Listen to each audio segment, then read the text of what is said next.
Thomas Alva Edison যখন স্কুলে নিয়ে যাওয়া হতো, সেই স্কুলে যে মুরগির খোয়ার বা বিভিন্ন কবুতরের খোয়ার মধ্যে ঢুকে যেত। তো পরে স্কুল কর্তৃপক্ষ একটা চিঠি দিয়ে মাকে দিয়েছেন যে আপনার সন্তানের মতো গর্দভ স্টুডেন্ট, তার কারণে আমার অন্যান্য স্কুলের শিক্ষার্থীরা নষ্ট হয়ে যাচ্ছে, আপনি তাকে নিয়ে যান।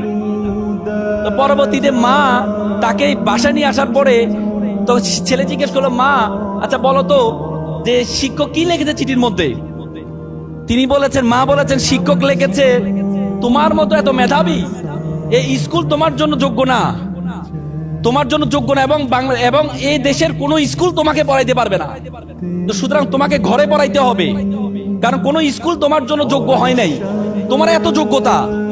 টমাস আলভা এডিসন সেদিন চিন্তা করেছেন, আমি তো জানতাম না আমার এত যোগ্যতা। পরবর্তী টমাস আলভা এডিসন বৈজ্ঞানিক হয়েছেন। তার মা মারা গিয়েছিলেন, সে আলমিরা খুলে সে চিরকুটটা বের করেছেন।